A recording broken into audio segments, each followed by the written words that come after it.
नमस्कार मित्रांनो, सुस्वागतम. घरोघरी मातीच्या चुली या मालिकेच्या आजच्या भागामध्ये जानकी आणि ऋषिकेश रूममध्ये असतात. तर जानकी ऋषिकेशला म्हणत असते की ऋषिकेश, मला असे वाटतं की आईंना याबद्दल सर्व माहिती आहे, पण तरी सुद्धा ते नानांच्या बाजू का घेतात. तेव्हा ऋषिकेश म्हणतो की हो, मला त्याचीच आणखीन वाईट वाटते. तिने तर सर्व विषय संपून टाकला आणि कसा मी तिला आता न्याय मिळवून देणार. मला तर असे वाटते की हे सर्व आपल्याला कळायलाच नको होते. अज्ञानातच आपण सर्व काही सुखी होतो. कुठून दुर्बुद्धी सुचली आणि त्या अनोळखी व्यक्तीवर आपण विश्वास ठेवला आणि ते पत्र लिहून मी आणखीन एक खूप मोठी चूक केली. जानकी, आई नानांना खरंच त्याचा किती त्रास होतो. खरंच माझी खूप चूक झाली. तेव्हा जानकी म्हणते की नाही, तुमचे काहीही चुकलेले नाही. ते पत्र चुकीच्या पद्धतीने सर्वांसमोर आले आणि सगळ्यात मोठी चूक तर ऐश्वर्याने केली की सर्वांसमोर ते पत्र मोठ्याने वाचले. तेव्हा तुमचं काय चुकले त्यात. तर ऋषिकेश म्हणतो की जानकी, मला एक कळत नाही, ते पत्र सगळ्यांसमोर आलेच कसे. मी तर नानांच्या हातामध्ये ते पत्र दिले होते आणि तुझ्या समोरच ते पत्र दिले होते. तेव्हा जानकी म्हणते की हो, ते पत्र सर्वांसमोर कसे आले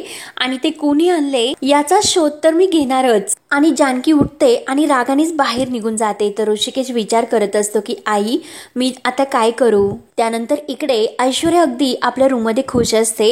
फायनली सर्व काही अगदी माझ्या मनासारखे झालेत. ऋषिकेश सावत्र आहे, पण हे भिंग मात्र अजून फुटलेले नाही. पण आईने तो विषय लगेच बंद केला. मग तो विषय सर्वांसमोर परत कसा आणायचा याचा प्लॅनिंग मला करावे लागेल. आणि तेवढ्यात जानकी येते. जानकीला बघून तर ऐश्वर्या खूप घाबरते. मुद्दाम नाटक करत म्हणते की जानकी वहिनी, तुम्ही ठीक तर आहात. आणि ऋषिकेश दादा ते कसे आहेत.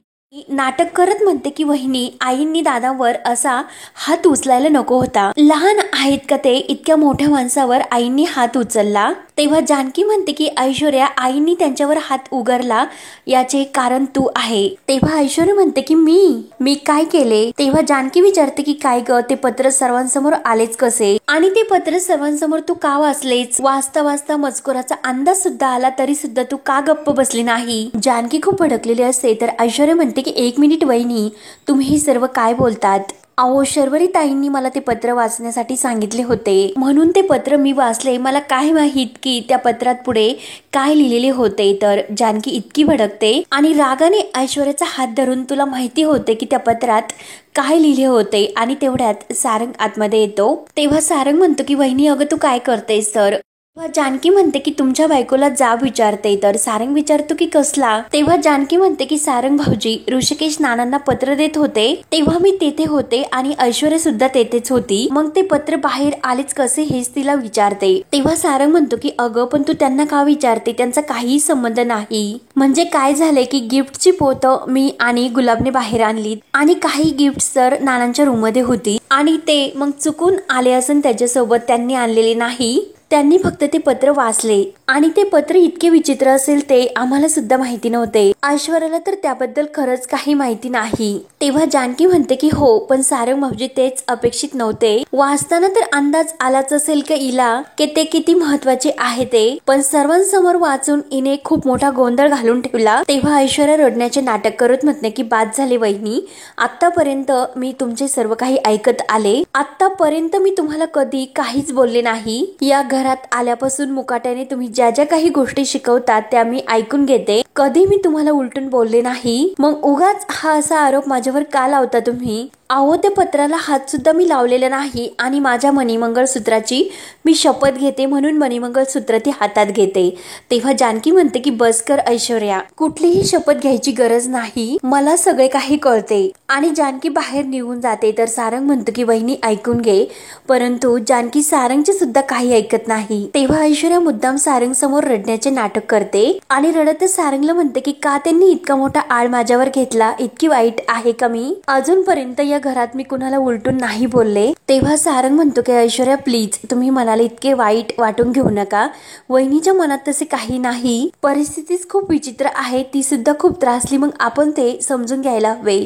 ऐश्वर्या रडत म्हणते की अहो सारंग, पण मी त्यांना किती समजावून घेत नाही का? तर सारंग म्हणतो की मला तसे नाही म्हणायचे, पण प्लीज ऐकून घ्या आणि शांत व्हा. आपण याच्यातून काहीतरी मार्ग काढून सर्व गैरसमज दूर करूयात. आणि सारंगचा हात हातामध्ये घेऊन ऐश्वर्या म्हणते की मला एक गोष्ट सांगा सारंग, तुमचा माझ्यावर तर विश्वास आहे ना? तेव्हा सारंग म्हणतो की अहो हे काही विचारणे झाले का? नक्कीच आहे. तर ऐश्वर्या म्हणते की बाद झाले, एवढंच माझ्यासाठी पुरेसं आहे. तेव्हा सारंग म्हणतो की आता शांत व्हा.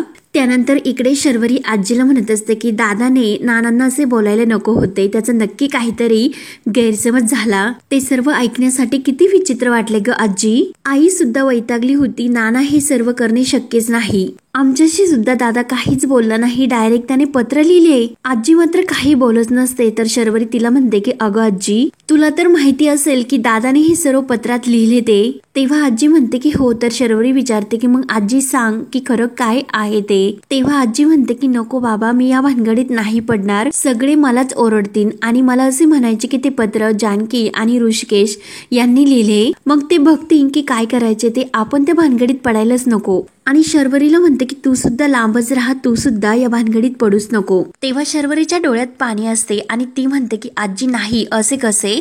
अगं नानावर सरळ आरोप करण्यात आले. आईला नानाने फसवले असा त्याने आरोप केला. मग या गोष्टीचा सर्व सोक्षमोक्ष लावल्याशिवाय मी कुठेही जाणार नाही. दादाशी, वहिनीशी, सारंगशी, सगळ्यांशी मी बोलणार, असे बोलून शर्वरी लगेच निघून जाते. त्यानंतर इकडे सुमित्रा आईने ज्या हाताने ऋषिकेशला मारलेले असते त्या हाताकडे बघून खूप रडत असते आणि सारखं तिला तोच क्षण आठवत असतो की ऋषिकेशच्या तोंडात तिने मारलेली. तेव्हा नाना रडतच म्हणतात की अगं सुमित्रा, किती माया करशील तू आमच्या सर्वांवर. माझ्यासाठी, पार्वतीला दिलेल्या वचनासाठी, ऋषिकेशला परक वाटू नये म्हणून तू सगळा दोष स्वतःवर घेतलास. अगं तू त्या पोराला मारलेस, परंतु वळ मात्र तुझ्या मनावर खोलवर उमटला. तेव्हा सुमित्रा रडत म्हणते की तुम्हाला हे सर्व कळते ते पुरेसे आहे मला. ऋषी माझ्यावर कितीही रागवला तरी चालेल, पण तो मला परका होता कामा नये. नाना म्हणतात की नाही, मला हे तुझे पटलेले नाही. तुम्हाला बोलून द्यायला हवे होते. खरं काय ते त्याला कळायलाच हवे होते. तेव्हा सुमित्रा म्हणते की नाही, तुम्हाला माझी शपथ की ऋषिकेशला कधीही हे सत्य कळायला नको. नाना म्हणतात की अगं असे काय करतेस तू, मला आता मात्र शपथ देऊ नकोस. पार्वतीने घातलेली शपथ आता मोडण्याची वेळ आलेली आहे. ऋषिकेशला हे सर्व सत्य कळायलाच हवे. जवळजवळ तर कळलेले आहेच, मग आपणच हे सर्व त्याला सांगून टाकले तर त्यात कोणता वाईटपणा आहे? सुमित्रा म्हणते की नाही हो, त्याला काही कळलेले नाही. नाना म्हणतात की अगं असे कसे? पार्वती आणि माझा काहीतरी संबंध आहे हे त्याला कळले. तेव्हा सुमित्रा म्हणते की आपण त्याला असे सांगूयात की हे सर्व खोटं आहे म्हणून. ऋषिकेशला माझी काळजी वाटते, त्याला असे वाटते की मी फसवले जाते. मी जर यावेळी खंबीर राहिले आणि त्याला सर्व मीच सांगितले की हे सर्व खोटं आहे म्हणून, तर सर्व प्रश्न संपेन. तेव्हा नाना म्हणतात की म्हणजे पुन्हा एकदा आपण खोटं बोलायचे आणि ते आपल्या पोरांशी. तेव्हा सुमित्रा म्हणते की मी रडत तुमच्या समोर हात जोडते, पाया पडते, हे सत्य कोणालाच कळायला नको. एका क्षणात खूप मोठा अनर्थ होईल, माझा मुलगा माझ्यापासून पोरका होईल, म्हणून सुमित्रा खूप रडत असते. तेव्हा नाना म्हणतात की नाही सुमित्रा, तुझे हे मला नाही पटत, विचार करण्यासाठी जरा मला वेळ दे. तेव्हा सुमित्रा म्हणते की हो तुम्ही विचार करा, पण मला जे करायचे ते मी करेनच. आणि सुमित्रा लगेच बाहेर निघून जाते. त्यानंतर इकडे ऋषिकेश विचारच करत बसलेला असतो आणि तेवढ्यात ते ओवी येते. ओवी म्हणते की बाबा तुम्हाला लागले तर नाही ना? आणि ऋषिकेशच्या गालावरून प्रेमाने हात फिरवते. तेव्हा ऋषिकेश लगेच ओवीला आपल्या जवळ घेतो आणि नाही लागले बाळा असे म्हणतो. तर ओवी म्हणते की बाबा तुम्हाला आजीने मारलेले मला खरंच नाही आवडले. तेव्हा ऋषिकेश म्हणतो की ओवी असे म्हणायचे नाही, ती माझी आई आहे ना? तर ओवी म्हणते पण तुम्ही मोठे आहात ना? तर ऋषिकेश म्हणतो की अगं ते तुझ्यासाठी. अगं ओवी, आईसाठी आपली मुलं नेहमीच लहान असतात. तिने मुलांना मारल्यानंतर त्यांना लागत नसते. मग तसेच माझ्या आईने मला मारले, ते मला नाही लागले बाळा. तेव्हा ओवी पुन्हा ऋषिकेशच्या मिठीत येते. तर जानकी येते. जानकी विचारते की अगं ओवी काय झाले रडण्यासाठी? जसे मी तुला रागवते, तुझ्यावर चिडते, तसेच आजी पण बाबावर चिडली. मग ती त्यांची आई आहे, मग आई नेहमी चांगल्यासाठीच ओरडत असते, रागवत असते, कळले का तुला आता? तेव्हा ओवी म्हणते की हो आई, तू जर माझ्यावर रागवली तर थोडा वेळ मला वाईट वाटते, पण माझ्या चांगल्यासाठीच तू माझ्यावर रागवतेस आणि नंतर जवळ सुद्धा घेतेस. तेव्हा जानकी म्हणते की ओवी तुला सांगते की अगं आई जेव्हा आपल्या मुलावर रागवते चिडते तेव्हा सर्वात जास्त त्रास तिलाच होत असतो. आणि तेवढ्यात सुमित्रा येते. सुमित्रा म्हणते की खरंच जानकी अगदी खरं बोललीस. आणि ऋषिकेशला विचारते की अरे ऋषिकेश रागवलंस का रे माझ्यावर, माझे चुकले रे. म्हणून सुमित्रा हात जोडते तर ऋषिकेश आईचे हात धरतो. सुमित्रा रडत असते तर ऋषिकेश म्हणतो की आई अगं काय करतेस तू माफी नाही मागायची, उलट मीच तुला आणि नानांना खूप दुखावले. आई तूच मला सांग तुझ्यावर अन्याय होत असताना मी गप्प कसा राहू. सुमित्रा म्हणते की अरे नाही असे काही नाही ऋषिकेश, तुझा काहीतरी गैरसमज होतो. अरे ते तसे नाहीत आणि त्यांच्याबद्दल तू कोणताही गैरसमज करून घेऊ नकोस आणि वेडावाकडा विचार सुद्धा त्यांच्याविषयी करू नकोस. तेव्हा ऋषिकेश म्हणतो की अगं आई तसे नाही, पण तुला मी कसे सांगू, तू समजते तसे अजिबात नाही. नानांवर आरोप करणे हा तर माझा उद्देश नव्हताच, पण हे पार्वती प्रकरण त्यांनी आपल्याला का सांगितले नाही. तर सुमित्रा म्हणते की अरे पण तसे काही नाहीच. तेव्हा ऋषिकेश म्हणतो की आई पण तुला हे सर्व अपमानास्पद वाटते, खूप अवघडल्यासारखे होते. नानांची बदनामी तुला नाही सहन होत. मला सगळे समजते आई, मी तुझा मुलगा आहे, माझ्या जवळ तरी तू तुझे मन मोकळे करू शकते.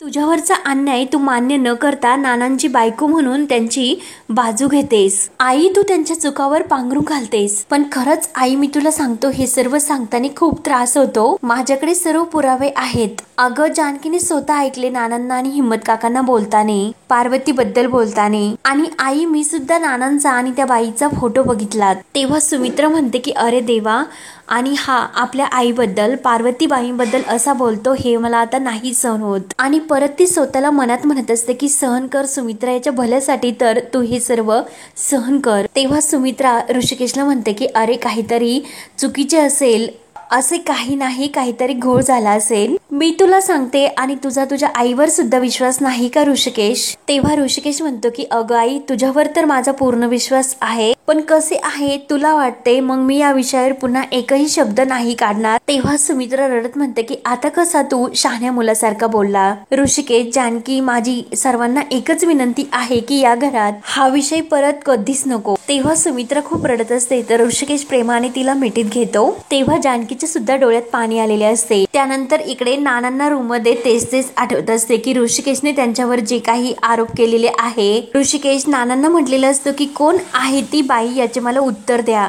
आणि पार्वतीने जेव्हा ऋषिकेशला सुमित्राच्या पदरात दिलेले असते आणि तू त्याला हे सांग की तूच त्याची खरी आई आहे म्हणून, त्याची सावत्र आई नाही म्हणून. आणि तेव्हा पार्वतीने वचन घेतलेले असते सुमित्राने कडून.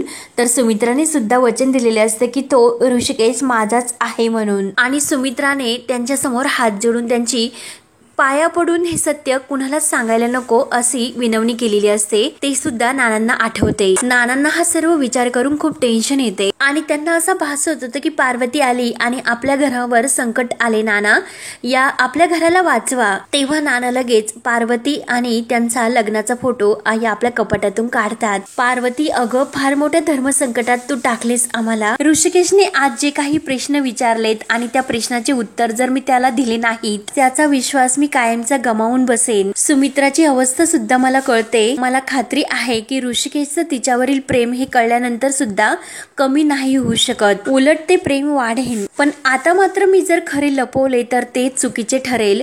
म्हणून नाना तो फोटो हातात घेऊन खूप रडत असतात. तू त्याची आई आहे हे त्याला कळणे त्याचा हक्क आहे आणि कोणी काही जरी म्हटले तरी मी सुद्धा त्याला ते सत्य सांगून टाकणारच. आपलं घर वाचवण्यासाठी पार्वती मला तुला दिलेले वचन मोडावे लागणार. त्यानंतर इकडे सारंग, शर्वरी, गुलाबदादा आणि ऐश्वर्या तेथे असतात. तर ऐश्वर्या मुद्दा म्हणते आईंनी असे करायला नको होते, ते आठवल्यानंतर मन असे बेचैन होते. शर्वरी म्हणते की मला एकच कळत नाही की नानांनी काही उत्तर कसे दिले नाही म्हणून आणि आईंनी सुद्धा का थांबवले. तर सारंग शर्वरीवर ओरडतो की बाद झाले, आईने एकदा सांगितले की हा विषय बंद म्हणजे एकदा बंदच. आणि शरुताई तू प्लीज सर्व विसरून जा असे म्हणतो. तर ऐश्वर्या पुढे येते आणि काय हो सारंग असे विसर कसे शक्य आहे. एकतर जानकी वहिनी मला दोष देतात, मी काय केले. शर्वरी ताईंनी मला ते पत्र वाचण्यासाठी सांगितले होते म्हणून मी ते पत्र वाचले. मग त्यांनी प्रश्न नानांना विचारले होते, नानांनी त्याची उत्तरं द्यायला हवी होती. आणि तेवढ्यात नाना बाहेर येतात. नाना ते सर्व ऐकून म्हणतात की हो देणार आहे, उत्तर देणार आहेच आणि पार्वती आणि त्यांचा तो लग्नाचा फोटो त्यांनी आपल्या हातात आणलेला असतो आणि ऋषिकेश, जानकी, ऋषिकेश सुमित्रा यांना आवाज देऊन खाली बोलावतात। तेव्हा जानकी ओवीला रूम मध्येच थांबण्यासाठी सांगून ते तिघेजण बाहेर येतात।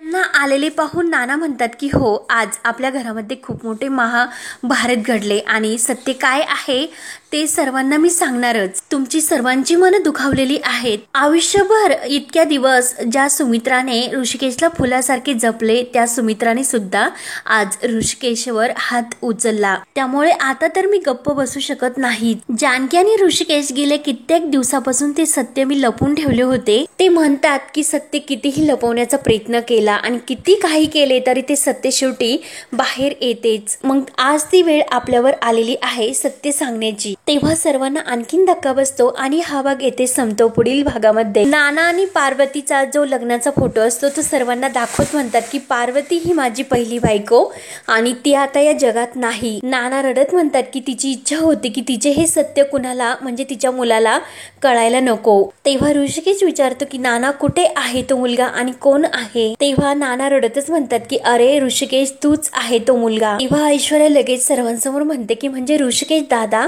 हे सुमित्रा आईंचे सावत्र मुलगा आहे का? तेव्हा ऋषिकेशला तर आणखीन धक्का बसतो, परंतु सारंग त्याला धरतो।